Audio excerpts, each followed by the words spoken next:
Վերաքննիչ դատարանն այսօր մերժեց Պերմյակովի գործով Ավետիսյանների իրավահաջորդների բողոքները։ Նախագահող դատավորը որոշումը հրապարակեց լրատվամիջոցների եւ ներկաներից միայն մեղադրող դատախազի համար։ Նիստին չէին եկել ոչ տուժող կողմի ներկայացուցիչները, ոչ էլ Պերմյակովի պաշտպան Էդուարդ Աղաջանյանը։ Հիշեցնենք, որ Ավետիսյանների իրավահաջորդների ներկայացուցիչները վերաքննիչ երկու բողոք էին ներկայացրել։ Առաջինով նշելով, որ Շիրակի մարզի առաջին ատյանի դատարանն ամբողջությամբ չի բացահայտել Ավետիսյանների ընտանիքի սպանությունը։ Երկրորդ բողոքով Տուժողի ներկայացուցիչները պնդում էին, որ դատարանը խախտել է օրենքը, քանի որ թեև վարույթ է ընդունել Ռուսաստանի Դաշնությունից ոչ նյութական վնասի փոխհատուցման 450,000 եվրոյի պահանջի քաղաքացիական հայցը, սակայն մեկ ամիս անց մերժել է դրա քննությունը։ Ղեկավարվելով Հայաստանի Հանրապետության քրեական դատարանության օրենսգրքի 393-394 հոդվածներով վերաքննիչ դատարանը որոշեց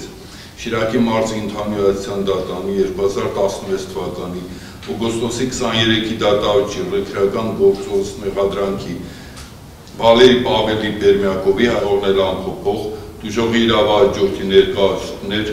Սարգսի Զայլյանի եւ Տիվիրյանի վերաքննիչ բողոքները մերժել։ Որոշումը կարող է բողոքարկել Հայաստանի Հանրապետության վճռաբեկ դատարանի հրապարակումից մեկ ամսյա ժամկետում։ Ուշացած դատարան հասած Ավետիսյանների իրավահաջորդների ներկայացուցիչ Միհրան Պողոսյանի համար վերաքննիչի որոշումն անակնկալ չէր։ Նշեց, սպասում էր այսպիսի ավարտի, հավելելով քաղաքացիական հայցի հետ կապված իրենք հավանաբար կդիմեն վճռաբեկ դատարան։ Ակնհայտ էր, որ քաղաքացիական հայցը վարույթ ընդունելուց հետո առաջին ատյանի դատարանը որոշ տեղեր իմ կարծիքով քննարկելուց հետո հաջորդ դատական նիստին այդպիսի որոշում էր կայացվել, այսինքն քաղաքացիական հայցը վարույթ չընդունելու մասով ամբողջ դատական համակարգի հետ իմ կարծիքով համաձայնեցված էր, այդ իսկ պատճառով այս դատական ակտը իմ համար սպասելի էր քաղաքացիական հայցի մասով։ Պողոսյանի խոսքով երբ կստանան դատական ակտը եւ կհասկանան մերժման պատճառաբանությունները, այդ ժամանակ պարզ կդառնա նաեւ հետագա անելիքը։ Ըստ փաստաբանի, եթե չկարողանան հաջողության հասնել հայաստանյան դատական երաստիճան համակարգում, ապա բողոքը կհասնի եվրոպական դատարան։ Ակնհայտ է, որ ամեն ինչ արվի, որպեսզի Հայաստանի Հանրապետության տարածքում տվյալ հարցով արդարացիան չհասնենք, հետագայում նպատակը հենց եվրոպական դատարանում սույն գործողությունները դատական համակարգի բողոքարկել է։ Ուղղակի